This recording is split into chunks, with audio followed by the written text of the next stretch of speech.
Yesu yahageze hari izina rihinduka. Ngirira umuntu ngo hari izina utazongera kwitwa. Ngo numuboyi, ngo numukozi wo mu rugo, ngo numutetsi w'intuza, ngo numuteke, ngo numutera ntuza, hari n'abitwa batera mwaku, hari ibintu bitwa ugasanga byabaye nk'umugabane wawe. Ninde wakurose? Ninde wabikubwiye? Yesu wacu dusenga iyo twagize amahirwe akahagera, akahagera, subiramo ngo akahagera.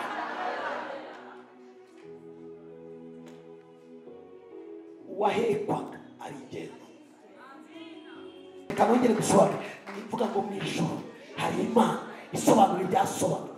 Mwijuru hari Imana isobanura ibidasobanutse. Mwijuru hari Imana ivuganira umuntu. Mwijuru hari Imana ifasha abatishoboye. Mwijuru hari Imana ifasha abatibashije.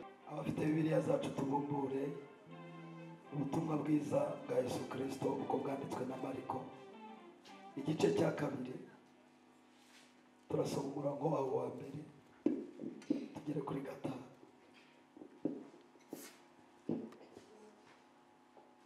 Ubutumwa bwiza bwa Yesu Kristo uko bwanditswe na Mariko igice cya 2 umurongo wa 5.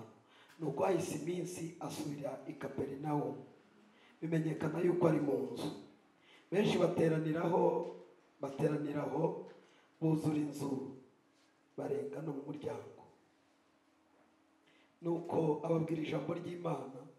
Haza abantu 4 bahetse ikirema, ariko babuze uko bakimwegereza kuko abantu bahuzuye. Basambura hejuru y'inzu aharinganiye n'aho ari. Bamaze kuhapfumura bamanuriramo ingobyi ihetswemo icyo kirema. Yesu abonye kwizera kwabo abwira ikirema ati, mwana wanjye ibyaha byawe urabibabariwe. Reka kandi dusome mu Baheburayo igice cya 13 dusome umurongo wa 8. Abaheburayo igice cya 13 umurongo wa 8 haranditswe ngo Yesu Kristo ko yarari ejo n'uyu munsi ni kwari kandi nikazahora iteka ryose. Akirereza ijambo ry'Imana. Ntabwo ndinda nagira ngo tuganire ijambo ry'Imana rifite insanganyamatsiko ivuga ngo bimenyekane ko Yesu ari mu nzu. Isengesho ryanjye ry'uyu mugoroba riravuga ngo bimenyekane ko Yesu ari mu nzu. Inzu zose ntabwo ariko zizwi, ariko amwe mu mazu ajya amenyekana ni amazu Yesu yagezeho.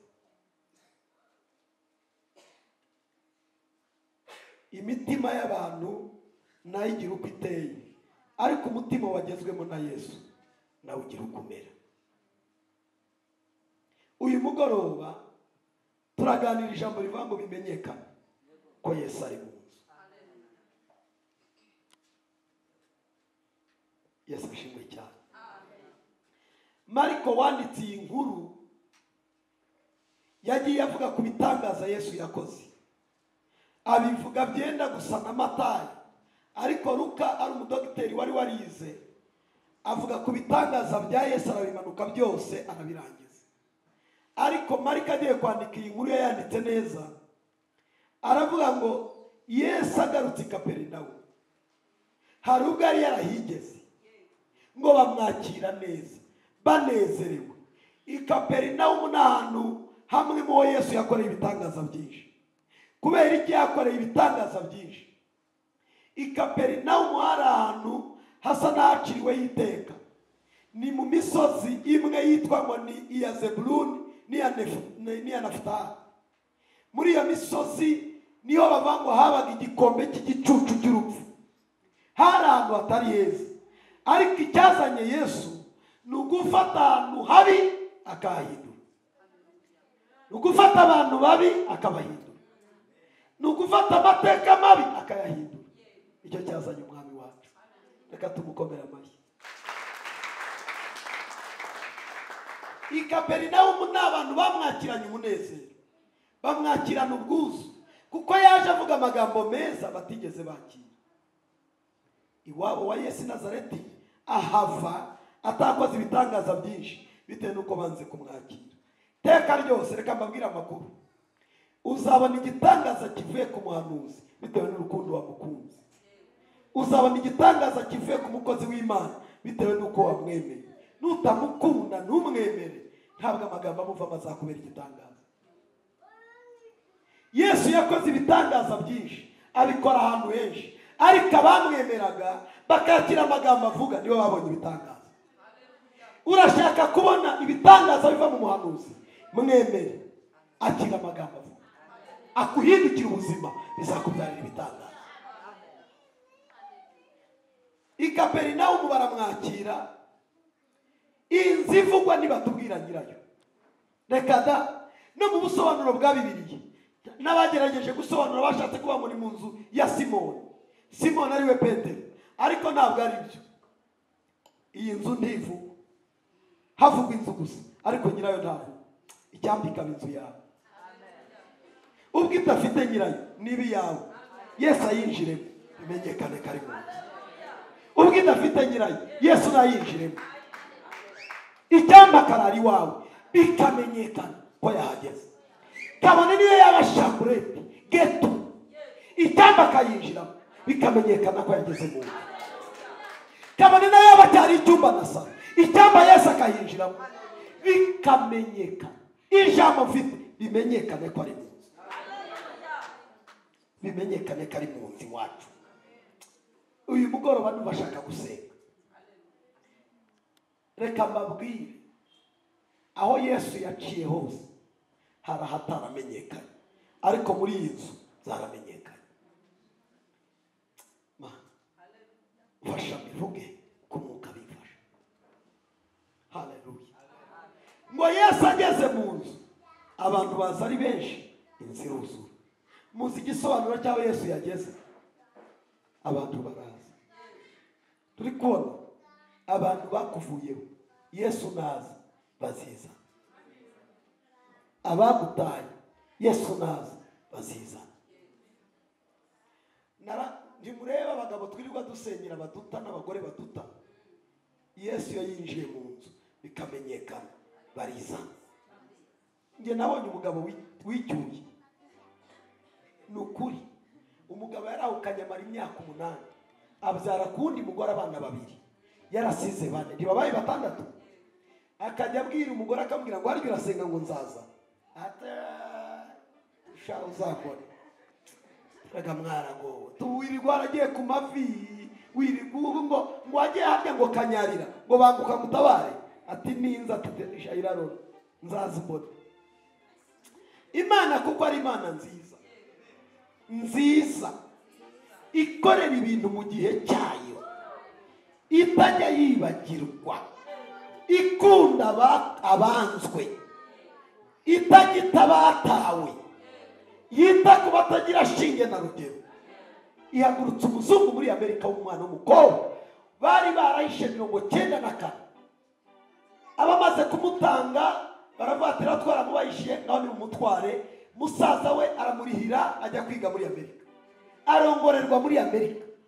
Waje iminsi amaze gushyingirwa, yibuka rwa rugo, abwira umugabo, aramubwira ati mugabo wanjye, nubwo ubona wanjyana, ndi umunyarwandakazi ufite amateka yari nararokotse, ariko hari abantu batumye ndokoka, wanyemerera tukajya kubasura. Atabona ibandi, ati n'umugore n'umugabo. Araza ageze mu Rwanda asanga wa mugabo yarigendeye. Bamuha amakuru ati reka da, umugabo aragiye kera, imyaka ibaye ingahe? 8. Ajya gushaka wa mugore watawe, aramuganirije, aramubwira ati ese madamu bite? Ati reka da, burya umunezero tuweruka cyagiye tuguhishe, amahoro tuyaheruka wa munsi twari tuguhishe, nyuma ya bya bindi ubu ndi jyenyine n'abana. Aramubwira ati narinje kwibuka ineza mwangiriye, none n'ubu buzima urimo. Aramubwira ati ngiye kugusigira miliyoni 50 z'amanyarwanda, nizo kurya ataziyo, nizo kurya no kwikenuramo, kuko warapfuye, inzara yarakuriye n'abana, dore wambaye ubusa, nta hantu ufite ho kuba. Mbanje kuguha 50 miliyoni zo kugira ngo wikenure, hanyuma tugiye kubitekerezaho n'umugabo, tuzaza tukugurira inzu yo kubamo. Imana irengera abantu. Reka mbabwire, iyo yahageze gusa, ngewe ndagusengera umugoroba ngo Yesu ahagere gusa. Amagambo menshi yanyu, Yesu ahagere gusa. Arayamusigira kubera ikibazo cyo kutizera, akavuga ngo ngize amahirwe. Aragenda aguramo utuzu tubiri twa miliyoni 30, imwe ya 15 n'indi ya 15, asaguye 20, ashinga akabotike, aturiya muzungu atazagenda ntagaruke.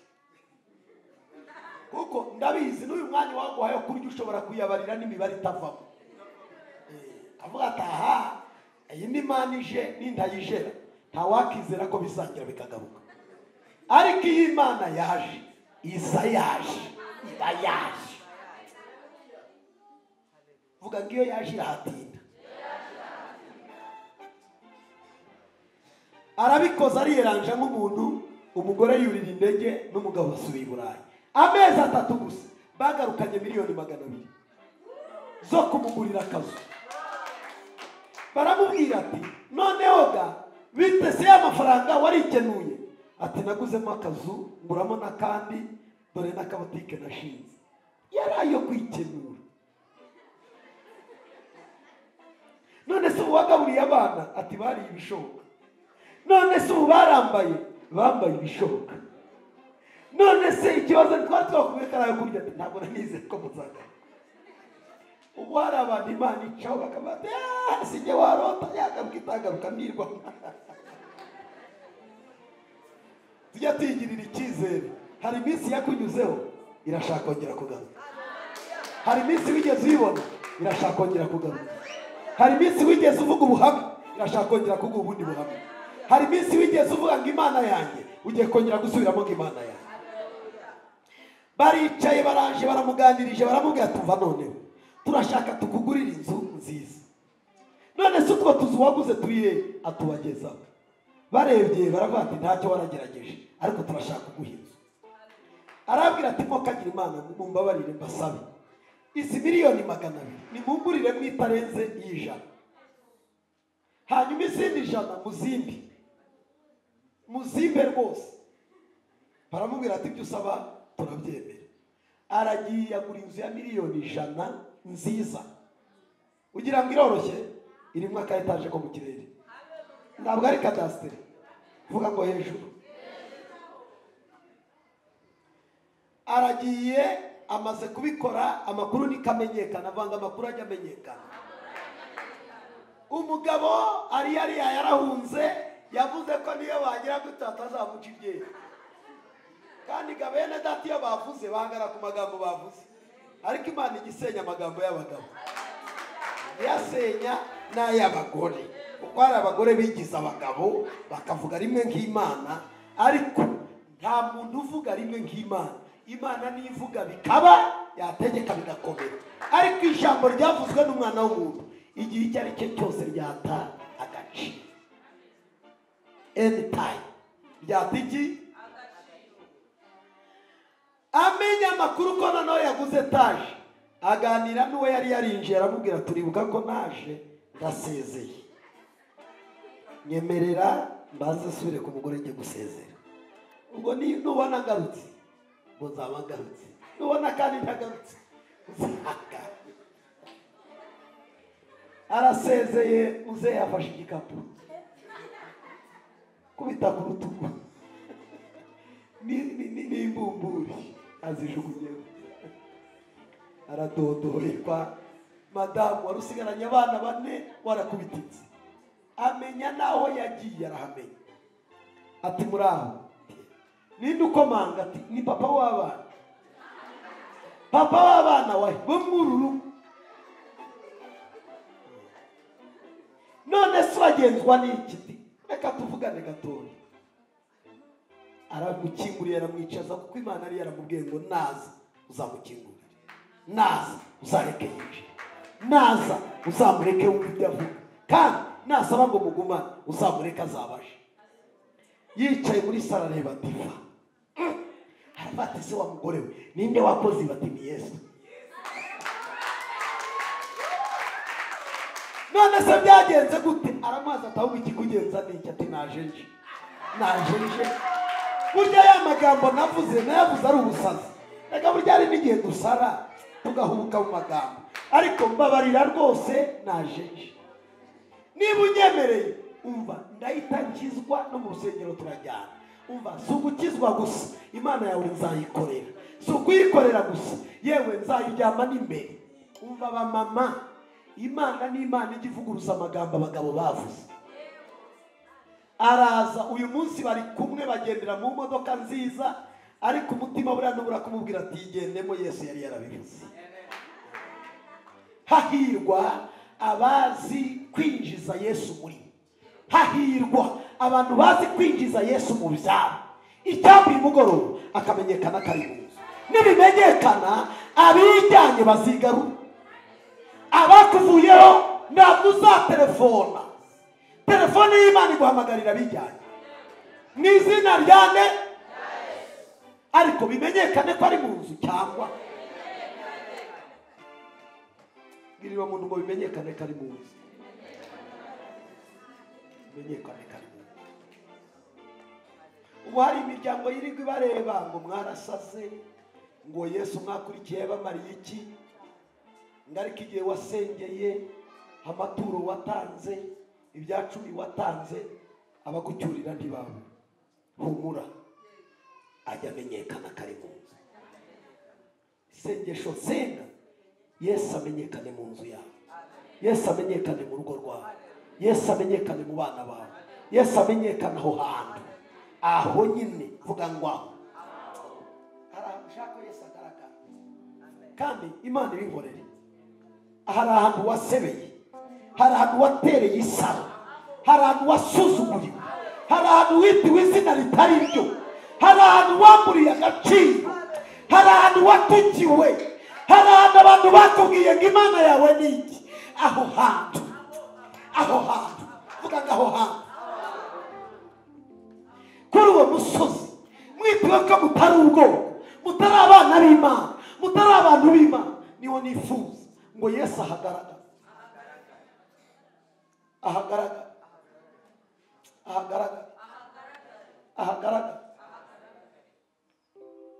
Bene wanyu bazahamya Imana yawe utiriwe ubibabwira. Imana ishimwe. Bibiliya yatubwiye amagambo agera muri 3. Icyambere ngo Yesu ari muri iyo nzu, haje abagabo 4 bahetse ikirema kitigenzaga, cyahekwaga. Munyumve neza, hari ukuba ikirema wigenza, kuko waremara ukuboko ukagenda, waremara ukundi ukagenda, waremara ahantu ukagenda. Cyo cyari kiremaye kitigenza, bagiheka. Naje mubwira uburyo uremaye kandi nawe uhetswe.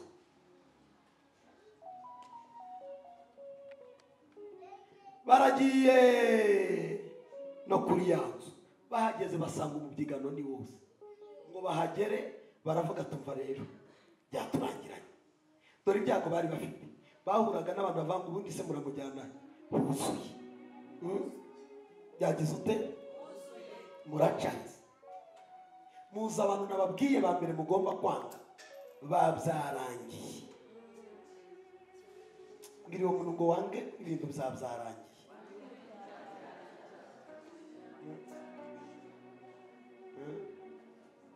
Ndababwiye ko byarangiye, ahubwo bigiye gutangira. Reka mpanure, bigiye kugira ute? Mu myaka ufite iyo ariyo yose, Imana igiye gutangirana nawe ibintu bitungurana. Surprise. Muri Yesu hari amasiripurize. Reka nongere mbisubire, muri Yesu hari amasiripurize. Niba ari n'imyaka gusaza ugiye kwiyubura, kuko muri Yesu wawe harimo siripurize.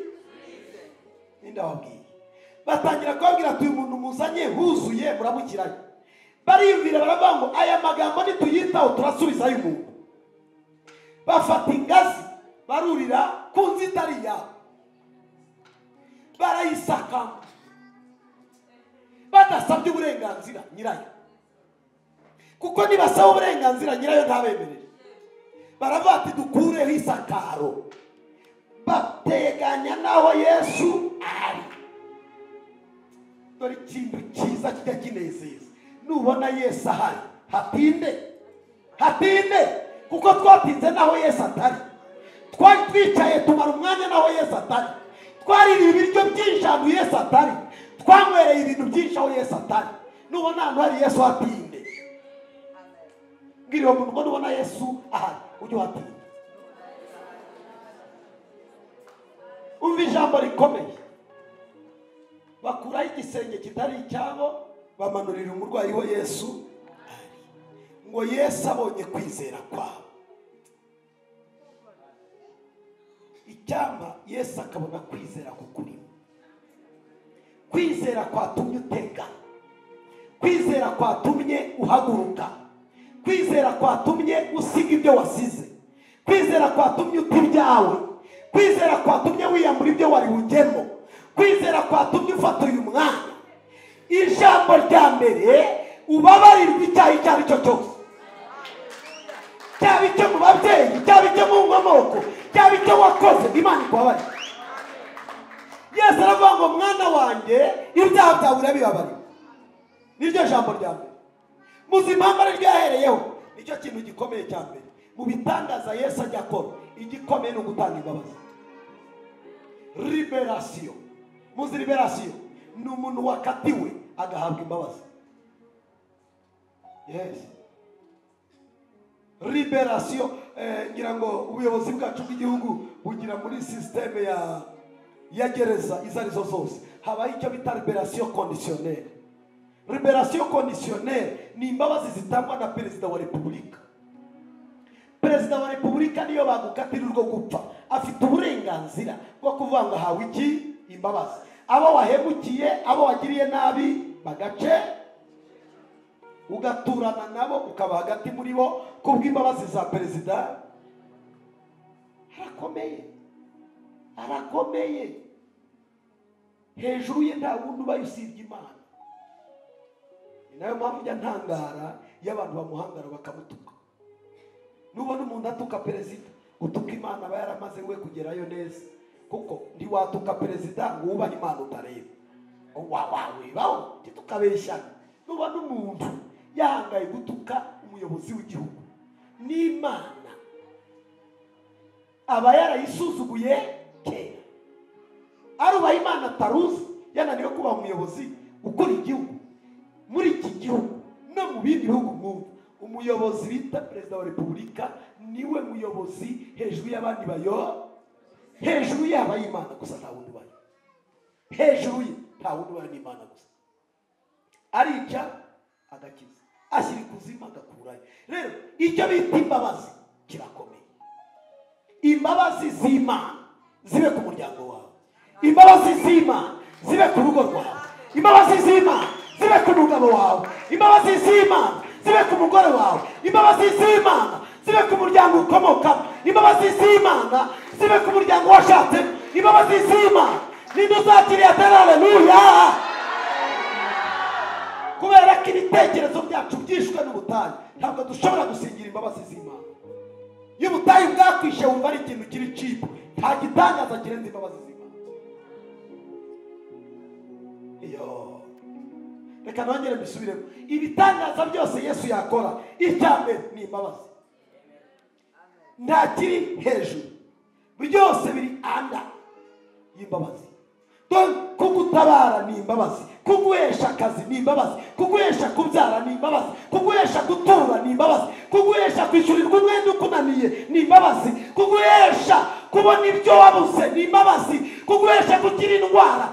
Vuga ngo ni imbabazi, ni imbabazi, ni imbabazi, ni imbabazi, ni imbabazi. Nimwakire imbabazi z'Imana mu izina rya Yesu. Ibyo usengera byose, icya mbere ni uguhabwa imbabazi n'Imana. Icyo usaba cyose, imbabazi z'Imana. Vuga ngo imbabazi z'Imana. Twebwe twiba, tugasambana, tukaroga, tukabeshya, tukiba, tugahemuka, tukihemuza ubwacu, atari imbabazi z'Imana. Ninde watabarwa kubwo gukiranuka? Ninde? Arahari? n'indi Imana yahagarika ikamwishima ikavuga ngo ni umukiranutsi wanjye, ibi bikoreye kuko uri umukiranutsi, arahari. Ngorera mu kiganza cyamwe nese umubwire ngo imbabazi z'Imana zibe ku buzima bwawe. Murabizi ko abantu babaye abahakazi, bahakinga abagabo b'abandi, bahakinga abagore b'abandi, bahakinga utwana, bahakazi, kandi no mu nsengero tukatendinga. Murabizi ko bibaho, usibye ko hano ntabihari. Hano gana ntawe, hano gaturabere turera ifu ya Ruhango, turasa n'amazi y'urubogobogo, twebwe gatwagezeyo. Ariko uko turi kose twakira imbabazi ziva. Narivuze abo hanze, mwebwe gamurabere, mwebwe se, mwebwe yewe wabeshyira yavuga ngo ari mwebwe se mwakiba, mwebwe se mwasambana, mwebwe se mwajya mu bapfumu, mwebwe se mwaraguza, mwebwe se mwatukana, mwebwe se mwabeshya. Reka mvuze he kuri cano duhumuriza nibo mbwiye. Mwebwe gamurabere, murabere, murera ndende murera. Umva ubwo wera wakira n'imbabazi z'Imana.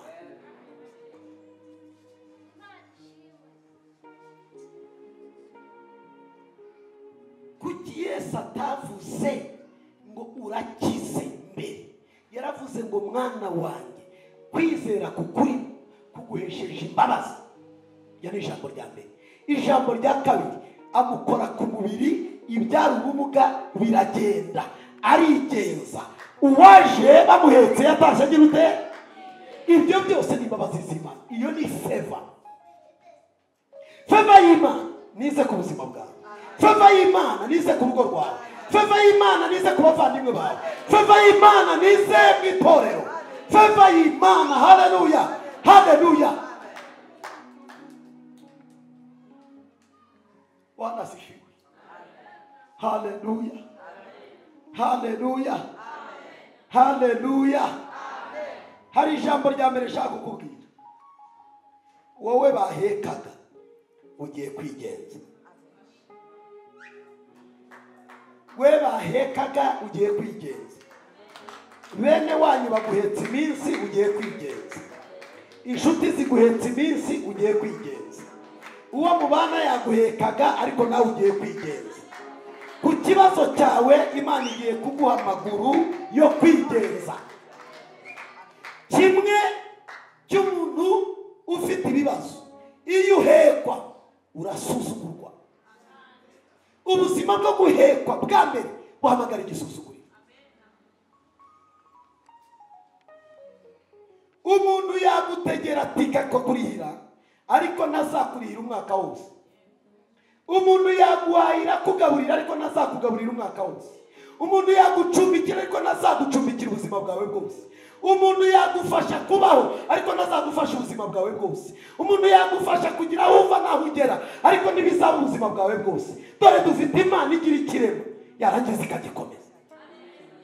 Abahekwa bakigenda. Reka njye mubwire icyo ndambiwe. Ndambiwe ubuzima bwo kugukoreramo. Harageze ngo wikoreremo. Harageze ngo wikoreremo. Gestion ibi yawe, management ibi yawe. Wenyine ubwo buzima bwo kuguheka ndaburangiza none musengera.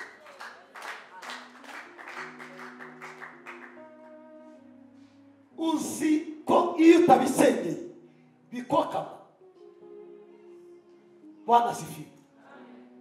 Hari ikirema cyari kwirembo ryitwa ryiza ry'urusengero. Ibyakozwe n'intumwa 3 ngo cyahoraga gisabiriza kwirembo. Ubuzima bwo gusabiriza. Muramba amavuta harageze ngo yihe. Mwambura agasabune ka Give harageze ngo kigurire. Mwamba udufaranga harageze ngo Imana ishyire inzira yawe bwite. Vuga ngo inzira yanjye bwite. Kandi abatizera barakomeza babaheke. n'uguheka rijya guheka amabyizi. Kandi abakobwa bamwe kubera barangije babura ubuzima, hari abasore babahetse mabyizi. Ndaguhaguruke ariko nanjye urampaguruke, ndakora ibi ariko nawe urakora ibi, ukabaho ubuzima utifuza kubaho. Kubera iki? Ubuzima bwo guheka. Ukabaho ukandamijwe, usuzuguritse, uri mu kintu utishimira, kuko uvuga ngo nimbireka ndabahondi, nimbitakaza ndabahondi. Umva Imana nkore, uwihekaga agiye kwigenza, uwo bahekaga nako agiye kwigenza. Mbarizo umuntu ngo waruhetswe ugiye kwigenza. Muzi icyo bisobanura? Muzi icyo bisobanura? Umuboyi ajya aba umubosi, agakoresha uwamukoresheje. Umugaragu ajya ahinduka iki? Umutware. Iyo ubuzima bwo guhekwa bwagize ute? Bwarangiye. Urugero rwa bugufi ni Mbabazi, uwo bita Yosefu mu nzu y'imbohe. Muramwibuka? Itangiriro 41. Yosefu 40 hagaragara ari kwa Potifari, ari umugaragu wa Potifari, aragira inka za Potifari, aragira ihene za Potifari, ari kumwanga mu rugo n'abandi bakozi, nawe umukozi nk'abandi. Igitondo kimwe Imana igiye kumwambura ubuzima bwo kumuheka, ica akayira kagereza. Aragenda yiga kubana n'abandi bagabo bari mu buzima bubi, kuko nta muntu uri muri gereza ubaho neza, siko bimeze. Ariko iryo rembo yaribayemo imyaka igera muri 2. Iyo myaka 2 yayivuyemo agiye kuba ukomeye. Vuga ngo ukomeye.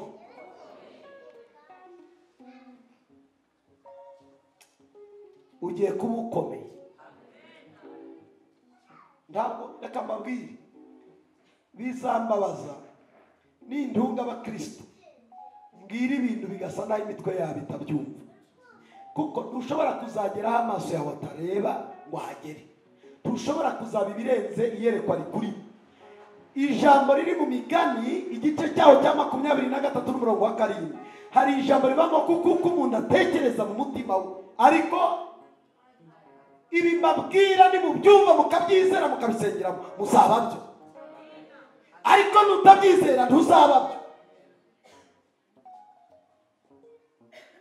Bwana asifiwe. Bwana asifiwe. Bwana asifiwe. Yosefu ari mu nzu y'imbohe agiye kubona abona imbabazi z'Imana zimugezeho. Imodoka z'umuyobozi mukuru w'igihugu cya Egiputa zicana ya matara zigira zityo. Zigira zitya. Ubwo baba bari kuvuga ngo abasazi nimuve mu nzira, abandi mutajya mwumva, tubumvishije mbere, nimutinda turabafasha kuvamo. Nicyo zisobanura. Ziba zikubwira ngo wewe urumvishe neza, uri umusazi cyangwa uri muzima, baba bakubwira. Iyo wumva urumvira, iyo utumva bagufasha kumva. Mwabyumvishije? Mwumvishe ubusobanuro bw'ibintu? Ubwo nawe niba uzajya ubona ibintu bigira gutya, jya umenya ngo habaye iki, nkora iki muri uyu mwanya. Yosefu ari aho ngaho neza zitera amataka. Hari ibintu bidasaba kondisiyo. Gusohoka muri gereza bisaba procedure na process indende. Gucurika no gucuranura. Kabiri, gusinya no gusinyura. Iteraniro ko mbona rishobora kuba ririmo abakecuru benshi. Kuko hari umwuka w'abantu bakuze uhita ufata n'abakiri bato. Wasi nibuze kubwira abakuze ngo muguruka, ariko abatoya bo ndabona murabi. Tuwe amen. Amen. Ubutayi bujya bucecuza abantu nabyo. Hanyuma munyumve neza, Yosefu bamushyize mu modoka ntazi yagiye, baramwirukankanye nta kubaza, bamucishije muri salo, baramwogosha, bamuca n'inzara. Murabyumva ko inzara ziba zarakuriye ahantu. Aragiye agiye kubona bamushyirishijemo imyambaro mu giporoso, kositime, karuvati, ragabi, bijyanira rimwe. Iyo Imana igiye gutabara ihera ku mutwe, kogosha umusatsi ushaje, kwambika umwambaro mushyashya, comekamo karuvati y'icyubahiro, shyiramo urukweto rushyashya. Ewana tunaenda sasa. Baramwerekeza agiye kubona yisanze imbere ya Farawo ati ndapfuye. Barangije baramubaza ni wowe Yosefu? Ati ni njye. None se Yosefu ni we bambwiye kubasha gusobanura inzozi? Ati ntabwo ari gisobanura. Mu ijuru hari Imana isobanura. Mu ijuru reka nongere gusobanura. Mvuga ngo mu ijuru hari Imana isobanura ibyasobanura. Mu ijuru hari Imana isobanura ibidasobanutse. Mu ijuru hari Imana ivuganira umuntu. Mu ijuru hari Imana ifasha abatishoboye. Mu ijuru hari Imana ifasha abatibashije. Mu ijuru hari Imana. Bwana asifiwe. Biri umuturanyi ngo mu ijuru hari Imana. Iryo jambo rijya rinezeza. Arangije aramubwira ati sobanurira inzozi narose. Arazisobanuye. Inka ndwi warose n'imyaka 7 y'uburumbuke izibyibushye. Hanyuma izindi wabonye zinanutse n'imyaka 7 y'inzara. Urabyumva umwana w'Imana uzubwenge? Ikintu Satani arwanya ni nacyo Imana izagutabarira. Iyo ntambara nyine urwaniraho ni naho uzatabarirwa. Icyamufunze cyari inzozi, n'icyamufunguye cyahindutse inzozi. Yes. Yazize ko ari karosi, afungurwa nuko ari karosi. Impano yawe Imana irayizi. Ntabwo Imana izemera ko igupfira ubusa. Hoya rwose. Impano yawe izaka kandi izagucungura. Maze Yosefu ngo asobanura inzozi, aramubwira ati izo nka ndwi wabonye zibyibushye n'izindi zinanutse n'imyaka 7. Imwe ni y'inzara, indi ni y'uburumbuke. Genda ufate umuntu w'umunyabwenge w'umuhanga, ahunika imyaka 7, ahunikira indi myaka 7 y'inzara. Aravuga ati none se ubundi hari umunyabwenge wakuruta? Hari umuhanga wakuruta? Naba ari wogira ute ubikora. Aravuga ngo kandi ku ntebe yanjye y'ubwami ni njye uzakuruta gusa, abandi bose bagiye munsi yawe. Na Potifari arimo, na muka Potifari arimo, n'abamugenzaga barimo, n'abamwangaga barimo, n'abamuneguraga barimo, n'abamushaka impamvu barimo, n'abamuneguraga mu rwongorerano barimo, n'abamutegaga iminsi barimo, n'abamwangaga ngo ntazashaka barimo. Mu izina rya Yesu. Kandi aramubwira ngo nta muntu uzashingura ikirenge utamwandikira uruhushya. Na Potifari na muka Potifari agiye ko umuyobozi w'abamufunze. Potifari yashaka uruhushya akajya kuri immigration. Nyakubahwa Yosefu, mwansingira ko nshaka kujya Bugande, ngusinyire Potifari umugore wawe ari. Ati ndabari hano ndasinyaje. Muka Potifari naje nuko nakubeshye. Ibintu biraryoha. Uzi ko uwagushize mu kuzimu azagatera ivi imbere yawe ati burya nakwishe nzigura apfuye none ugiye kuba nakwishe ndi ngo birarangiye none dore wasutse yewe noneho ndananiwe. Muka Potifari yananiriwe imbere neza Yosefu, akajyaza kumusaba uburenganzira bwo kurenga imbago z'igihugu. Uva kubwi hari agasuzuguro kagomba kurangira, hari igituti kigomba kugukurwaho, hari imbaraga z'Imana zigiye kubangamira ibyakubangamira. Umva, hari iyindi dimension, hari iyindi level. Reka nyivuge ni high level. Hari icyo bita high level, nugusimbuka amayesikariye yarenze imwe ugafata nk'eshanu. Munyumve neza, wari imfungwa abaye premier minister, asimbutse kuba gitifu, asimbutse kuba w'akarere, asimbutse kuba w'intara, agiye munsi y'umwami. Iyo ni Imana. Umva, iyo yageze ahantu abari abagaragu bahinduka abatware. Iyo yageze mu nzu abari abacyajuru bahinduka abakoresha. Iyo yageze ahantu abatari bazwi bahinduka ibirangirire. Iyo yageze ahantu ariko Yesu ahagere bandi n'ibyo byakiriye atari haleluya. uyu mwami ahindura stati, ahindura profile, ahindura icyo bita ivuko. Ivuko ryawe rizahinduka. Umva nkubwire, abantu bakuzi kuri mwene runaka ibunyanaka ku bantu baciriritse, ni wowe uzubakira iwanyu inzu nziza, ni wowe uzabatuza mu kibanza cyiza, ni wowe uzabubakira ukabakuraho igitutsi. Imana irabishaka. Oya, Imana irabishaka. Byakire mu izina rya Yesu. Ni wowe uzagarura icyubahiro iwanyu, ni wowe uzabakura mu rugo rw'imiyenzi, ni wowe uzabakura mu nzu y'ibyondo, ni wowe uzabakura mu nzu itagira sima. Ni wowe Imana izakoresha. Bene wanyu Imana izabaha kukuba, kabona uyu munsi n'ubwo batakuba. Iyo yageze mu nzu gusa, iyo yageze mu nzu, iyo yageze mu nzu, ariko ahagere cyangwa ntahagere, tugiye gusenga Imana, tugiye gusenga Imana. Haleluya, haleluya. Wari uzi ko uri umucunguzi w'umuryango wawe? Wowe uri umucunguzi w'iwanyu. Hari umunsi bazajya bavuga ngo mwene runaka araje. Ikikubwira ko wagize agaciro, ntabwo bakwita rya zina bakwitaga mbere, kuko hari abantu bitwaga abanyiramacibiri. Ntabwo mubizi, hari izina batazongera kukwita. Iyo Yesu yahageze, hari izina rihinduka.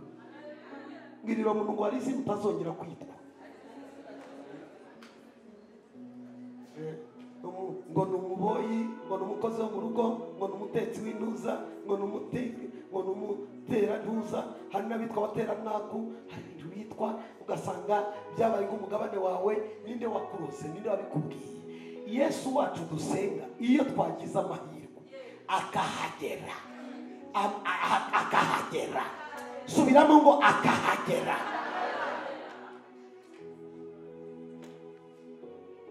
Uwahekwaga ari ingenzi, uwo bahetse igihe kirekire ari ingenzi. Muzi ko nigeze mbaho ndafite akazi, njya gusaba famiye yanjye uburyo bwo kubaho kugira ngo bafashe nk'icyumweru kimwe gusa. Barambwira ati ariko turagucumbikira iminsi ngahe, wongera ugende. Barambwira ati sindi burenze ngahe. Ibaye 7, barambwira ati abwira ni ndagiye. Uyu munsi ndi umugabo ucumbikira abandi, ndi umugabo ugaburira abandi. Nigeze mwana w'umusore, nigeze ngira ibibazo, ndasonza cyane. Nibwo nari ngigera i Kigali 2003, ntekereza nibwo nari ngigera muri Kigali. Umudamu arandeba, abahungu bari bantaye, bari 2 twabanaga, banta muri keto, ariko ngigera i Kigali. Ndapfa amaso arakanuka, ndakajya ndeba, nareba nkabona urimo 3, ndatanawe. None umudamu arandeba, arambwira ngo Kado, nguko mbona uri kureba ukuntu wishwe n'inzara. Ndamubwira nti hasigaye umwuka wa nyuma. Arambwira ati ngwino nkugaburire. Arangaburira iryo joro, ariko ndiyancumbikira. Nguma muri ya geto hashira iminsi 2. Nyirinzara arambwira ati bakuru bawe bariye ko batari kumva amafaranga, uko n'ukwezi kwa 3 nyishyura. Naho biranga urumizara yandiye bujanga uyi naje kwishyuza 2003. Ndagenda njya gusaba akazi ke Buyede muri Kiye yari imisana Buyede bwo kwikorera si. Urabyumva? Mageze barandeba nari mfite ibiro nka 35. Bati ngundi tumukorera umufuka arapfa. Bangaye barambwira ati reka tukongere tuguteranyiriza itike usubira aho. Ibintu byose birahagarara. Ntawari kureba ko nzava mu pasiteri, ntawari kureba ko nzava mu ufasha abantu, ntawari kureba ko nzava mu watabara abantu. Ariko Imana yari ibizi ko nzaba umucunguzi wa benshi, Imana yari izi ko nzafasha benshi. Umva, harageze nk'icyo Imana yagambiriye ku buzima bwawe kigaragara. Wowe bahekaga, we bamaze iminsi baheka, ubuzima bwo kuguheka, ugiye kwiheka, ugiye kwigenza, ugiye kwishoboza hamwe n'Imana yawe. Ninde wahaguruka agatera haleluya? haguruka ku maguru yawe, hagarara. Nagira ngo nguhanurire turi kumwe. Hari amagambo ushaka kuvuga kandi ndayakwatura wawe n'amahoro. Bwana asifiwe. Haleluya. Ijambo rya mbere, ibintu bari kukubwira ngo ntibishoboka bihagararira.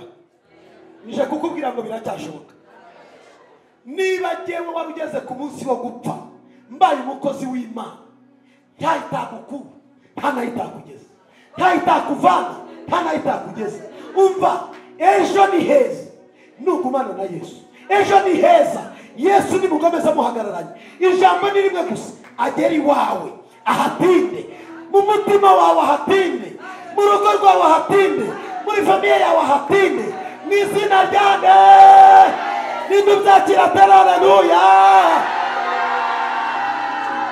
Ngiriro muntu ngo biracyashoboka. Anivi yagerageje kubivugaho gatoya, reka mbabwire muhagaze. Baje kunkorera happy birthday muri 2014, bansanga mu nzu itagira intebe, cyumba na salo, twicaraga ku mukeka n'umugore n'abana na famiye yindi twari kumwe nayo. Aho twaryamaga ni ibindi singiye kubivuga. Baraza kubw'urukundo bari bangunze n'umukozi w'Imana, bazi n'agahinda ndimo, bazi n'amarira ndimo, bazi n'umubabaro wanjye. Baraza bikorera indabyo, baza bikorera amazi ashyushye, ninjiye bayamena. Nta kindi cyambabaje nuko nasanze bo barishimye, ariko njye agahinda ndimo ndakareba. Bo ntibakitayeho, ntabwo bari bakitayeho. Bari bati pasiteri n'umukozi w'Imana, nari n'abana umupasiteri. Icyo tuzi icyo Imana izamugirira neza. Mu ijambo yaravuze ngo pastor, banyitaga pasiteri ntari nasengerwa. Aravuga ngo icyo tuzi icyo Imana izakugirira neza. Barangije bakora isengesho barataha. Iyo happy birthday sinzayibagirwa, izindi nazibagirwa. Ariko iyo mu butayu, iyo mu minsi y'amarira, iyo mu minsi y'agahinda, Imana ifite ayituvanye, ifite ayitugejeje, ifite n'ayitujyana. Hari ahantu Imana yakuvanye, hari n'ayikugejeje, hari n'ayikujyana. Aho ugeze hararuta mbere, intambwe wateye iraruta mbere. Humura. Ubuzima bwo guhekwa tugiye kubwangwa, turabwanga. Vuga ngo ndambiwe guhekwa. Cyane ko n'abaguheka baguheka amabyisisha n'agasuzuguro kenshi. Vuga ngo nanza agasuzuguro. Umva ijambo rya kabiri, ntiwisuzugure. Hoya ntiwisuzugure. Hoya wikisuzugura ndabyanze. Kuki wumva kuri uwo gupfa gusa, ukumva uri gupfa wishwe nande? Ni gute umugabo yavuga ko ntacyo umaze, ariko nibisobanura koko ntacyo umaze. Umugore yakubwira ko nta gaciro ufite, ariko siko kuri. Abavandimwe bakubwira ko ntacyo uzimarira, yewe n'abarozi bavuga ibyabo, n'abantu bavuga ibyabo. Ariko Imana irakubwiye ngo ntiwisuzugure, uri uw'agaciro. Ufite agaciro mu maso y'Imana, ufite agaciro mu maso y'aguhamagaye, ufite agaciro mu maso y'usenga, ufite agaciro. Ongera uvuga ngo ufite agaciro. Bitangarize Satani, uvuga ngo mfite agaciro mu maso y'Imana yawe. Aho nagatereye ntabwo bisobanura ko nzahapfira. Imana igiye kugarura agaciro kawe. Mu muryango iwanyu igiye kugarura agaciro kawe. Aho washatse igiye kugarura agaciro kawe. Imbere y'uwo mugore wawe ugiye kugira agaciro. Imbere y'uwo mugabo wawe ugiye kugira agaciro. Imbere y'abanyoko bukwe mutumvikana uragira agaciro. Imbere y'abaramu bawe n'abaramukazi bawe mudahuje ugiye kugira agaciro. Imbere y'abagutaye ugiye kugira agaciro. Ubuzima bwo guhekwa uyu mugoroba bugiye kurangira. Vuga ngo guhekwa bigiye kurangira. Guhekwa bigiye kurangira. Nanze igisuzuguriro. Ntabwo nongera kwisuzugura, ntabwo nongera kwipfobya. Uw'Imana ivuga, ntabwo n'uw'abantu bavuga. Uw'Imana yavuze, ntabwo n'uw'abantu bavuze. Ibyo abantu bavuze bitaye agaciro. Mfite agaciro mu maso y'Imana, mfite agaciro imbere y'Imana yanjye. Uyu munsi ubuzima bwo guheka bugiye guhagarara. Ngiye kwigenza. Ubumuga bwanjye bwari ubushomeri, ubumuga bwanjye bwari ubukene, ubumuga bwanjye bwari ukuba nshonje, ubumuga bwanjye ni ukubaho nta kazi, ariko uyu munsi ndumva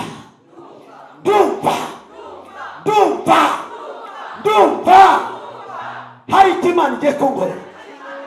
Ubumuga bwanjye bwari ukutagira urugo rwiza, Uwiteka agiye guhindura ibintu, kuko yageze mu nzu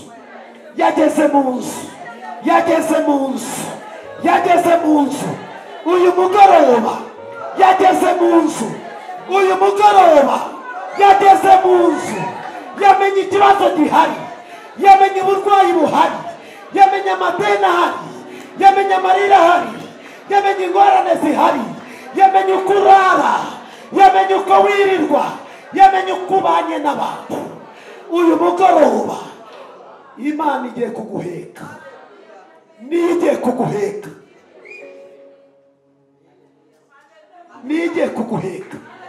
nigiye kuguheka, hari abaguhekaga bakagusuzugura, hari abagufashaga bakagutuka, hari abagufashaga bakagucyura. Akira ubufasha buvuye ku Mana, butarimo injuro, butarimo amarira, butarimo gukozwa isoni, butarimo gusuza umutima. Ninde ubwakiriye atera haleluya?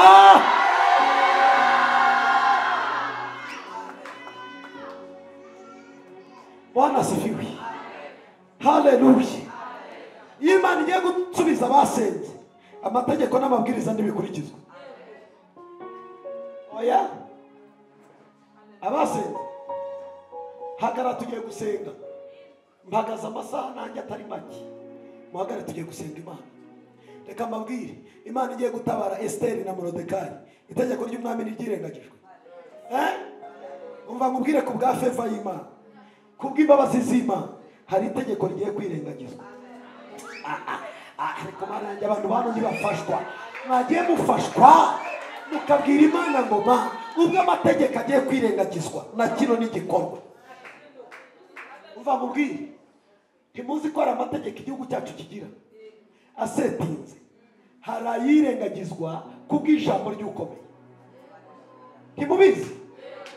None se mbabaza, mvuze kamwe, Perezida wa Repubulika ajya babarira abantu bakuyemo inda bakatiwe burundu, akavuga ngo dutanze imbabazi kuri aba bana bari barakatiwe burundu barakuyemo inda. Murabizi ubushize liberation conditionnelle yabonetse mw'abana bari barakatiwe burundu bakuyemo inda imwe ebyiri bakagira bakamukatira burundu. Mbabaze, iyo atashye mucamanza aramukurikirana, iyo atashye basubukura dosiye, iyo atashye baramucyurira ngo uratashye.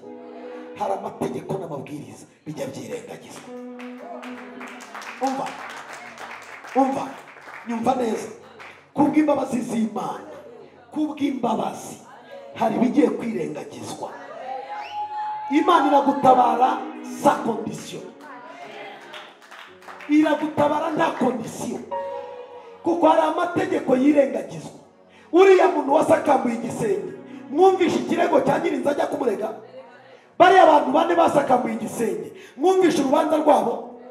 Nyirinzu yaravuze ati umuntu apfa kuba yakize, ibindi tuzisakarira. Igitangaza Imana igiye kugukorera, abantu bamwe bazaceceka bavuga ati umva ntituzongera kumukurikirana. Nimumureke. Hari abantu bagiye kukureka bakuveho. Vuga ngo bakuveho mu izina. Umva, hari imanza zigiye guhagararira aho.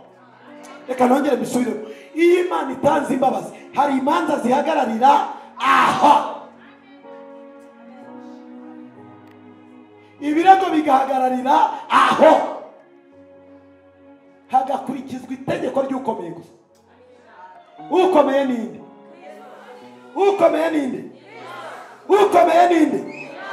Mu maso y'abantu ukomeye ninde? Imana yawe igiye kukubera ikomeye imbere y'ikigeragezo wari urimo, igiye kukubera ikomeye imbere y'umusozi wari uhagaze imbere yawe. Umva, witinya, nongeye kukubwira ngo witinya, kuko ibigutinyishije nabyo bifite ubitinyisha, ibigutinyishije nabyo bifite ubitinyisha, ibiguhiga nabyo bifite ubihiga. Niba ari n'abarozi Imana ibashyize ku rutonde rwo kubahiga, niba ari n'abakugambanira nabo ibashyize ku rutonde rwabishakisha. Yababwira ngo itegeko rya Deji mu kazi rirakomeye, ariko itegeko ry'Imana rijya ricecekesha Deji mu kazi, agaceceka, agatuza, akagira ute? Akagira ate? Hari amategeko bigiye guhagarara. Vuga ngo hari amategeko Imana igiye kwirengagiza.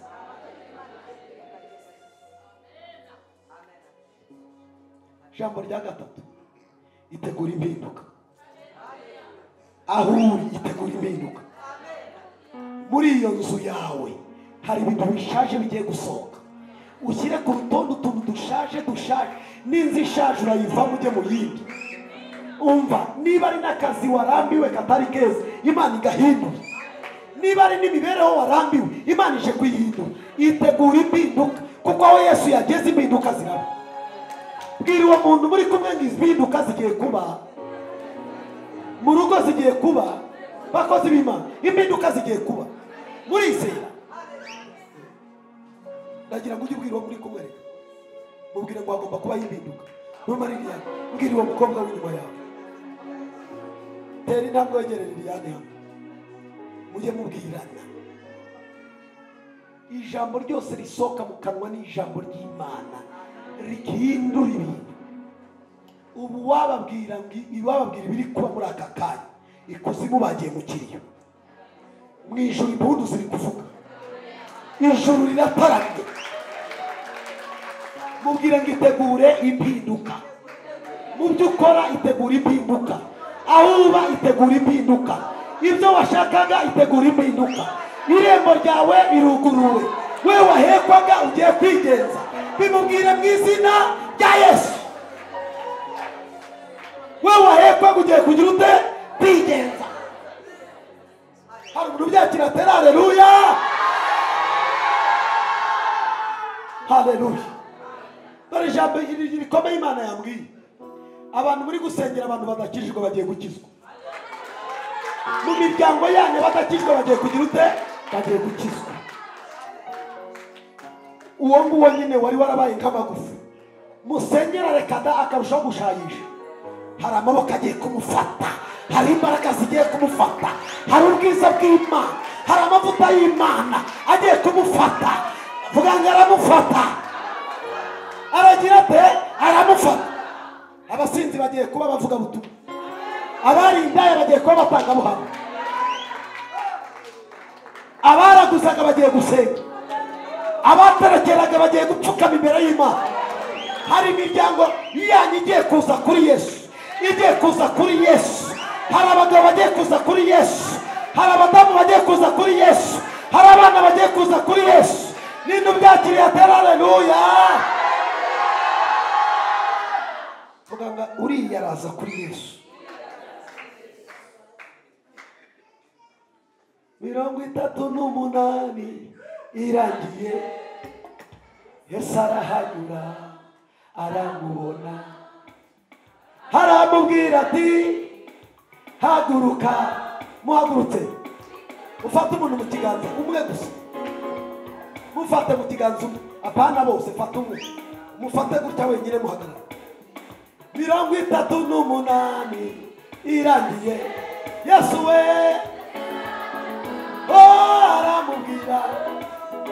aramubwira ati haguruka. Zamura ukuboko kwe.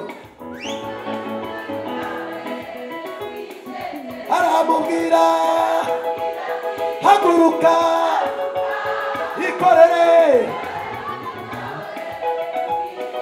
Aramubwira haguruka ikorere. Aramubwira ati haguruka ikorere. Aramubwira ati haguruka ikorere. Aramubwira haguruka ikorere. 30 we Yesu we sarahanyura aramubona aramubwira haguruka ikorere aramubwira ati muzamura ikiganza muzamura haguruka ikorere aramubwira ati haguruka ikorere aramubwira ati haguruka ikorere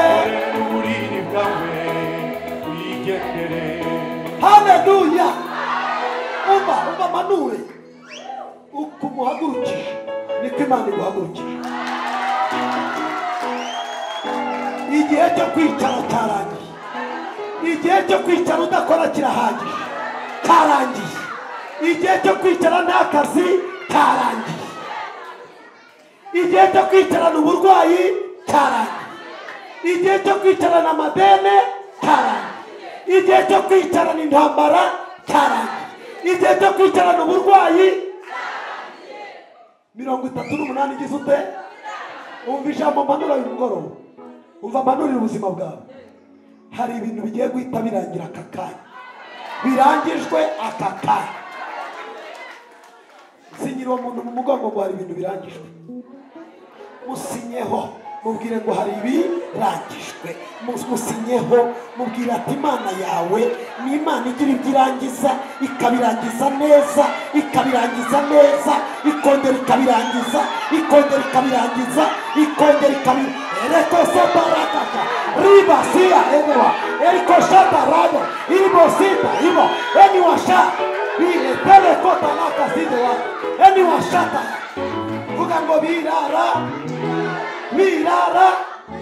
umva mwandika ngo icy'Imana yanditse yaracyanditse icy'Imana yanditse yaracyanditse nta kizarogoye umugambi w'Imana nta kizarogoye umugambi Haleluya haleluya wongera uzamura haleluya wongera uzamura haleluya hey hey hey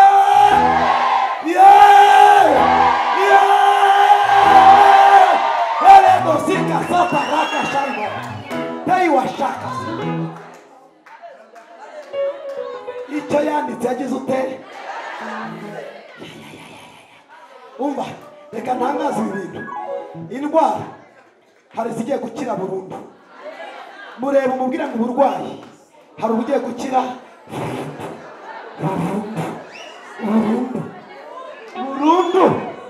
burundu mubwira ngo hari ingumba agiye kubyara wari ingumba agiye kugira ute sinababwiye ko Imana igiye kuvuta amasezerano yayo vuga ngo wari ingumba agiye kubyara abakubwira ngo Imana yawe irihe bagiye kuyibona bamaze iminsi bakubwira ngo Imana yawe irihe mubwira ngo bagiye kuyibona agusubije ngo iki bayibone igaragare mubwire ngo igiye kugaragara mubwire ngo iyo wasenze igiye kugaragara iyo watabaje iragutabaye iyo winginze yarumvishije iyo wahamagaye yaritabye ije kugaragara wazamuye haleluya wongera uzamure haleluya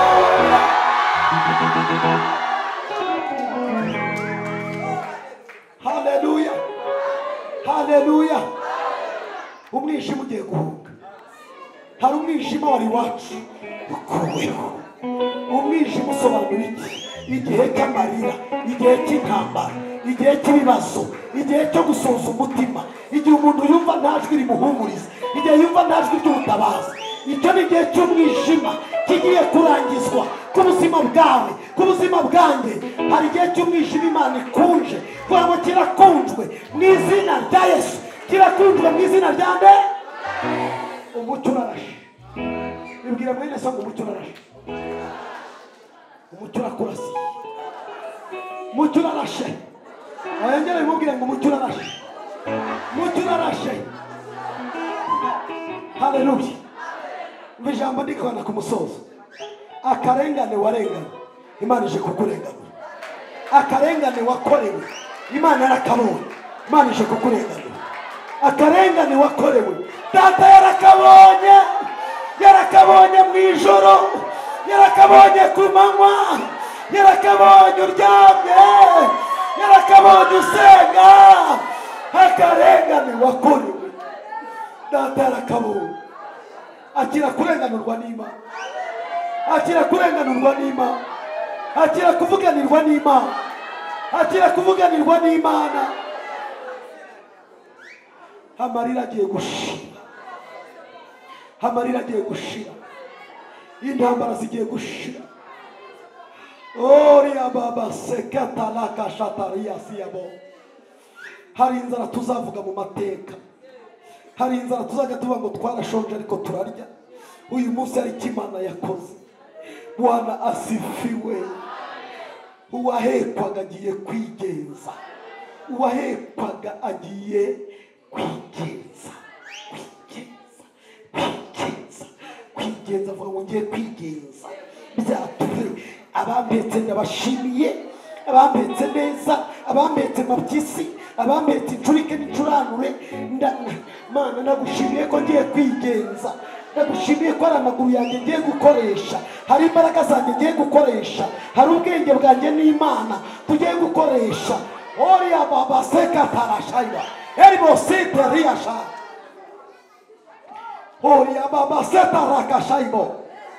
Para ku mutwe wawe vuga ngo Mana, ubwenge bwanjye bugiye gukoreshwa, ubwenge bwanjye bugiye gukenerwa. Maze iminsi ntunzwe n'ubwenge bw'abandi, ubwanjye bwarahambiriwe, ntibwemerwa. Nitwa gutariwe, nitwaga izina ndashaka, nitwaga izina ry'igisuzuguriro, nitwaga izina rinsebesheje. Uyu munsi ubwenge bwanjye buhawe agaciro, amaboko yanjye hawe agaciro, diguri yanjye hawe agaciro, diplome yawe hawe agaciro. Oria basite reka shayaba. Ubwenge bwawe bushyizwe hejuru, ubwenge bwawe bushyizwe hejuru. Umva, ibyaho byari byarahambiriwe, Imana y'umugoroba irabibohoye, irabibohoye, birabohowe, birabohowe.